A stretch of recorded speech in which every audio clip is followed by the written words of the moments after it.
guys? It's Scar here from theScore eSports here with Pobelter after a very close 2-1 series against CLG. How's it feel to finally come out of that series? Maybe a little bit tougher than you expected. Am I allowed to swear in this interview? Absolutely. That was a fucking shitfest. Can you please explain why it was such a shitfest?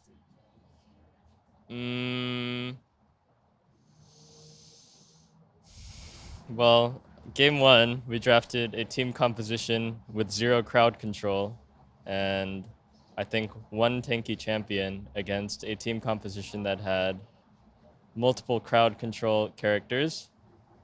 So that made it a bit difficult to win the game, I think.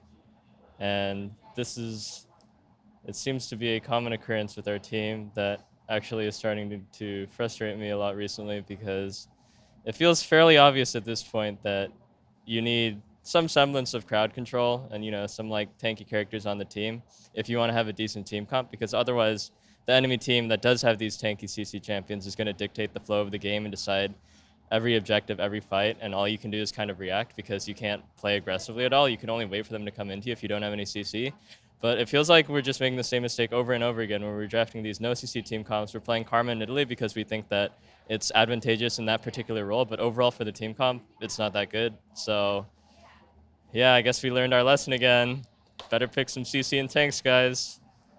Game 2 was the Malzahar game where I believe Rise got an ADCS advantage in the side lane because we had no answer to the 1-3-1, but somehow they were unable to press their advantage, and then I ended up just flashing and pressing R, and we got a few picks, and then we took Baron that way and won the game. So that was cool, but also really weird.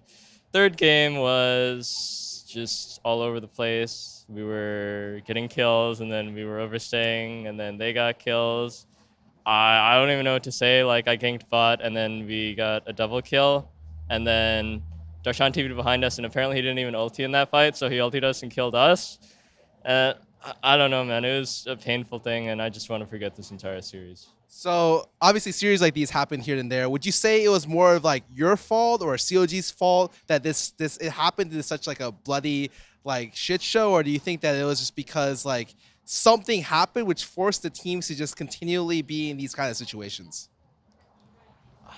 I don't know if we're that good right now, but I guess CLG also is not that good right now, and we're just a little better. I have to ask, you said a lot about your draft being a problem recently, like you don't have the front line, you constantly play Nidalee Karma. Does that mean that you guys are looking to change it up in the future? Because obviously Huni plays blind pick stuff like Hecarim, like a really like, and he'll even play like Rumble a lot.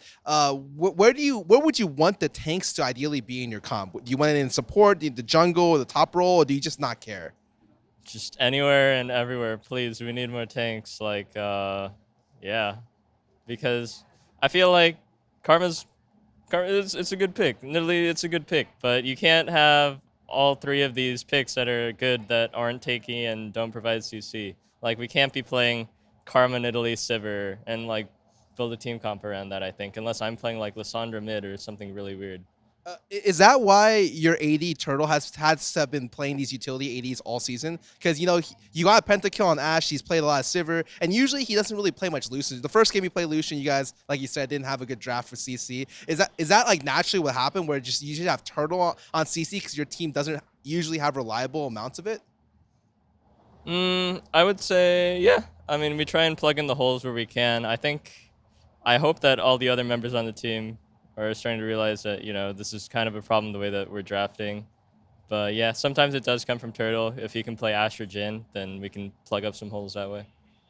So this draft problem, would you say it's like a teammate problem, your coaching staff, or is it just like a widespread problem that's been happening for a while and then you guys just haven't been able to fix it? I don't think the blame lies on one particular person. I think it's spread out across many. I think it's just the way, like, what people think are good is not what I think is good, and that's causes some like tension. Like, I don't like it, but they like it, and then if I want to be like, let's just play a lot of tanks, and some people aren't going to like it, but I'll like it. So I guess it's just a difference in thoughts that we have to reconcile. Yeah. So, okay, I'm gonna give you a situation here. So you just identified one of the problems for Immortals. In your perfect world, how do you solve this problem? Do you get the team together, all sit down, and you as a leader is just like, this is our problem, I am Mr. Pobelter, and I think you guys should all do this? Or do you feel like it's more like, okay, well, I'm gonna talk to Dylan, he's gonna set up something, and he's gonna talk to the players individually? Like, where do you see this resolving?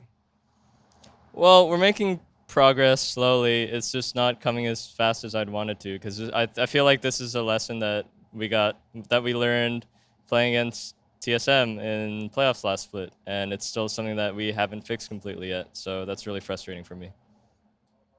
Outside of the frustrations with this series, do you feel like there's anything that was like maybe a shining beacon of hope? I noticed that you're the first player and only player to pick Malzahar in North America. Is there something that you think that makes him exceptionally good, or any kind of reason for inspiration for the champion? Mm, to be honest, not really. It just seemed like it would be a good pick versus Rise. I'd never tried it versus Rise, but I thought it would be good versus him. Played it in scrims a little bit. Fun fact: I caught a case of food poisoning earlier this week, and I was really sick on Tuesday when we started scrims, and I couldn't play the first set because I was so sick. And Jesse had to sub in and play for me. And he was just playing Malzahar because I think he thought he would feed on every other champion. He was like, hey, Malzahar is pretty good. And I was watching him and he was like solo killing LCS mid laners. And I was like, wait, this is hilarious. And then I tried it out and it felt a bit strong. So, yeah. So you could say the inspiration came from your support staff. Is actually your strategic head coach subbed in for you. Did people know it was him? Yeah. His username on the tournament realm was IMT Jesse Lee, all caps. So you're saying, would you say that he also is a top 10 mid laner in North America? Could be on Malzahar. What do you think the champion strengths are? Because you're the only one to bring it out. And although I've played it a lot on the side, like I like to see a more professional analysis on it. I actually feel like compared to the old Malzahar, it's weaker in every single way besides the Q. But the Q is, in return, extremely strong. It's a 2-second silence on a 4-second cooldown. So that's why I thought it would be a good pick versus Ryze, because Ryze always wants to be constantly spamming spells. And if you're just perma-silencing him, then yeah. And also, it brings CC out of mid, and it's a blind pickable mid, which is not that common in mid lane right now, I think, because normally in mid lane you'll blind pick something like Azir or Victor or something like that. Not much CC. Uh, Lastly, just talk to you about a little bit about the mid lane. So Azir and Victor both saw nerfs recently. Do you think those two champions will decrease in popularity going throughout the split? I guess, and Malzahar as well. Malzahar got nerfed? Oh, right. He had the basic attack range nerf. Yeah, I tried a game of Victor recently on live, and it seems... I think he'll still be played a little bit, but probably a lot less, because getting that 1,000 gold timing on your first base was usually pretty crucial. It's like really difficult at that timing now. I imagine you won't be able to get that on your first base unless you want to end up giving Dragon or Rift Herald or just fall really behind in map pressure. So I feel like that's actually a pretty sizable nerf to Victor. In terms of Azir too, I looked at the numbers and his W is dealing about 25 less damage from levels 9 to 11, so that's also a pretty big nerf. And I haven't played Azir yet, but I think he'll also be seeing less play. In terms of Malzahar, seems overall the same, honestly, because you're just spamming EWQ on the wave. So the attack range nerf, it makes him a bit more vulnerable, but he should be overall similar. And just as a random aside, as a question, if you had to always have one champion on your team, something that is like just a rock in every team comp, what do you think is the most consistent champion to always have on your team in any situation? A champion that you can build a whole team comp around, no problem. One that you would want every single game. Sivir. So does that mean Sivir is the most valuable champion in the game, or do you feel like she has the most opportunities to build the most amount of comps? I think both, honestly. I don't know. Sivir just seems so OP to me. Well, do you have any final words? Anything you want to say to your fans after this pretty crucial series? Yeah, I might have sounded a bit harsh in the beginning of the interview, I guess. But maybe it's just because I'm coming off a tough series. Maybe because I'm like sad because I'm food poisoned right now. We're making progress, and I think if we really lock down what we need to improve on, then it'll be okay come playoff time. But right now, there's definite improvements and changes we need to make, I think.